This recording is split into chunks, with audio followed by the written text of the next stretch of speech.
اعوذ باللہ من الشیطان الرجیم بسم اللہ الرحمن الرحیم رب اشرح لی صدری ویسر لی امری واحلل عقدۃ من لسانی یفقہوا قولی۔ 9 ذی القعدہ اسلامی تاریخ۔ صحابہ رضی اللہ تعالی عنہم کی شہادت اور حضور صلی اللہ علیہ وسلم سے سچی محبت۔ غزوہ احد میں مارے گئے مشرکوں کے رشتہ داروں نے مسلمانوں سے بدلہ لینے کے لیے چند آدمیوں کو مدینہ بھیجا۔ انہوں نے خود کو مسلمان بتا کر حضور صلی اللہ علیہ وسلم سے اسلامی احکام اور قرآنی تعلیم کے لیے ماہرین قرآن کو اپنے ساتھ بھیجنے کی درخواست کی۔ آپ صلی اللہ علیہ وسلم نے حضرت عاصم بن ثابت رضی اللہ عنہ کی سرداری میں 10 صحابہ کو ان کے ساتھ روانہ کر دیا۔ راستے میں ان کے ساتھ بدعہدی کر کے 7 صحابہ رضی اللہ عنہ کو شہید کر دیا۔ باقی 3 صحابہ کو زندہ گرفتار کر لیا۔ حضرت خبیب رضی اللہ عنہ کو ابو سروعہ نے اپنے باپ حارث بن عامر کے بدلے میں شہید کر دیا۔ حضرت عبداللہ بن طارق رضی اللہ عنہ کو مکہ کے راستے میں زہران کے مقام پر شہید کر دیا گیا، اور صفوان بن امیہ نے تیسرے صحابی زید بن دسنہ رضی اللہ عنہ کو 50 اونٹ دے کر اپنے باپ کے بدلے میں قتل کرنے کے لیے خرید لیا۔ ان کی شہادت کے وقت قریش کے سردار تماشا دیکھنے آئے۔ تب ابو سفیان نے، جو اس وقت تک مسلمان نہیں ہوئے تھے، موقع سے فائدہ اٹھاتے ہوئے کہا، زید، اگر تمہارے بدلے محمد کو قتل کر دیا جائے صلی اللہ علیہ وسلم تو کیا تم اس کو پسند کرو گے؟ حضرت زید رضی اللہ عنہ نے کہا، اللہ کی قسم، مجھے اپنی جان کے بدلے حضور صلی اللہ علیہ وسلم کو کانٹا چبھنا بھی گوارا نہیں۔ یہ جواب سن کر ابو سفیان نے کہا، میں نے محمد صلی اللہ علیہ وسلم کے ساتھیوں جیسی محبت کرنے والا کہیں نہیں دیکھا۔ اس کے بعد حضرت زید رضی اللہ عنہ کو بھی شہید کر دیا گیا۔ اللہ کی قدرت، دل کا نظام۔ اللہ تعالیٰ نے ہمارے جسم میں دل بنایا، جو ہماری زندگی کے لیے بہت ہی اہم اور ضروری ہے۔ یہ گوشت کا ٹکڑا ہے جو ہر وقت دھڑکتا رہتا ہے اور اپنا کام بغیر کسی تھکاوٹ کے کرتا رہتا ہے، جس سے جسم کے تمام حصوں میں خون اور زندگی کے لیے ضروری اجزاء پہنچتے رہتے ہیں، چاہے ہم سو رہے ہوں یا جاگ رہے ہوں یا اور کسی کام میں مشغول ہوں۔ یہ ہر وقت اپنا کام کرتا رہتا ہے۔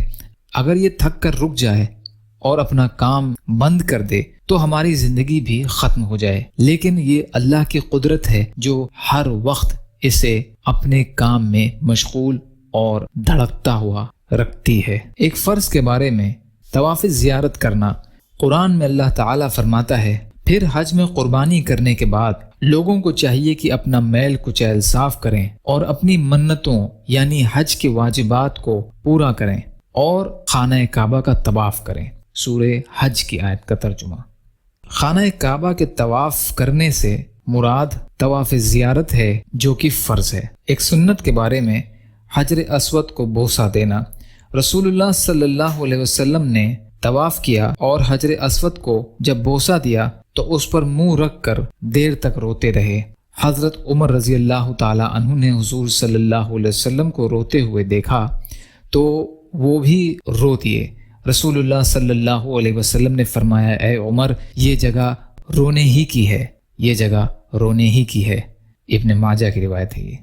حجر اسود کو بوسہ دینا سنت ہے، لیکن کسی مسلمان کو تکلیف دینا حرام ہے۔ بس ایک سنت ادا کرنے کے لیے حرام کام کرنا جائز نہیں، لیکن بھیڑ کے وقت حجر اسود کی طرف ہاتھ کا اشارہ کر کے استلام کر لیں۔ ایک اہم عمل کی فضیلت، صبح کی نماز کے بعد 100 مرتبہ تسبیحات۔ رسول اللہ صلی اللہ علیہ وسلم نے فرمایا، جو شخص صبح کی نماز کے بعد 100 مرتبہ تسبیح یعنی سبحان اللہ اور 100 مرتبہ تحلیل یعنی لا الہ الا اللہ پڑھے گا تو اس کے گناہ معاف کر دیے جائیں گے، چاہے اس کے گناہ سمندر کے جھاگ کے برابر ہوں۔ یہ نسائی کی روایت ہے۔ ابو ہریرہ رضی اللہ تعالی عنہ راوی ہیں۔ ایک گناہ کے بارے میں گانا سننا۔ رسول اللہ صلی اللہ علیہ وسلم نے فرمایا، گانا دل میں نفاق کو ایسے اگاتا ہے جیسے پانی کھیتی کو اگاتا ہے۔ پانی کھیتی کو اگاتا ہے۔ بہقی فی شعب الایمان کی روایت ہے۔ یہ جابر بن عبداللہ رضی اللہ عنہ راوی ہیں۔ دنیا کے بارے میں پیٹ بھر کر کھانا کھانا۔ رسول اللہ صلی اللہ علیہ وسلم نے فرمایا کوئی برتن بھرنے کے اعتبار سے پیٹ سے برا نہیں ہے، یعنی جتنا پیٹ کا بھرنا برا ہے اتنا کسی برتن کا بھرنا برا نہیں ہے، اور چونکہ مجبوری ہے کھانا ہی پڑتا ہے اس لیے 1/3 پیٹ کھانے کے لیے اور 1/3 پینے کے لیے اور 1/3 سانس لینے کے لیے رکھنا چاہیے۔ ترمذی کی روایت ہے، مقدام بن معدی کرب رضی اللہ عنہ راوی ہیں۔ آخرت کے بارے میں اہل ایمان کا بدلہ، قرآن میں اللہ تعالیٰ فرماتا ہے ان اہل ایمان اور نیک عمل کرنے والوں کا بدلہ ان کے رب کے پاس ایسے ہمیشہ رہنے والے باغ ہوں گے جن کے نیچے نہریں بہہ رہی ہوں گی، یہ لوگ ان میں ہمیشہ رہیں گے، اللہ تعالیٰ ان سے راضی اور وہ اللہ سے خوش ہوں گے، اور یہ بدلہ ہر اس شخص کے لیے ہے جو اپنے رب سے ڈرتا ہے۔ سورہ بینہ کی آیت کا ترجمہ۔ طب نبوی سے علاج، نیند نہ آنے کا علاج۔ حضرت خالد بن ولید مخزومی رضی اللہ عنہ نے حضور صلی اللہ علیہ وسلم سے نیند نہ آنے کی شکایت کی تو آپ صلی اللہ علیہ وسلم نے فرمایا جب تم سونے کے لیے بستر پر جاؤ تو یہ کہہ لیا کرو، اللہم رب السماوات سبع وما عذلت ورب الارضین وما اقلت ورب الشیاطین وما اضلت کلی جارا من شر خلقک کلہم جميعا ان یفرط علی احد منہم او ان یبغی علی عز جارک وجل ثناؤک ولا الہ غیرک ولا الہ الا انت۔ ترمذی شریف کی روایت ہے، بریدہ رضی اللہ تعالیٰ عنہ راوی ہیں۔ یا اللہ ہم سب کو کہنے سننے سے زیادہ عمل کی توفیق عطا فرما۔ یا اللہ جو مظلوم ہیں، پریشان حال ہیں، بیمار ہیں، قرض میں ہیں، بے روزگار ہیں، محتاج ہیں، ان کی مدد فرما۔ یا اللہ دنیا اور آخرت کی تمام خیر عطا فرما، صبر کرنے والا، شکر کرنے والا، اچھی طرح عبادت کرنے والا بنا۔ جو مانگا وہ بھی عطا کر دیجئے، جو بھول گئے ہوں اپنے فضل کرم سے عطا فرمائیے، برحمتک یا ارحم الراحمین، لا الہ الا اللہ محمد رسول اللہ۔ السلام علیکم۔